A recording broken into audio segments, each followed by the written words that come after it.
ज्या एबी फॉर्ममुळे आज संपूर्ण राज्यामध्ये आपण अशा पद्धतीची स्थिती पाहतोय, घटना पाहतोय, तो एबी फॉर्म म्हणजे नक्की काय असतं आणि तो उमेदवारांसाठी किती महत्त्वाचा असतो ते आपण पाहूया।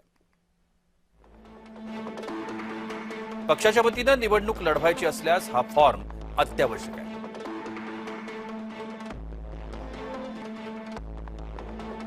एबी फॉर्म ज्याच्याकडे आहे तोच पक्षाचा अधिकृत उमेदवार आहे असं म्हटलं जातं।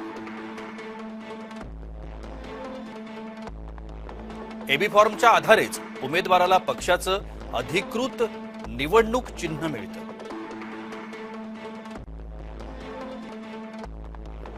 फॉर्ममध्ये पक्षाचं नाव, अधिकृत उमेदवाराचं नाव, मतदारसंघाची माहिती या सगळ्या गोष्टी मांडलेल्या असतात।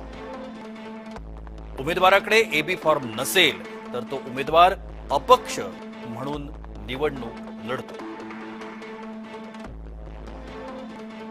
एबी फॉर्म हा उमेदवार आणि राजकीय पक्ष यांच्यातला अधिकृत नात्याचा पुरावा आहे।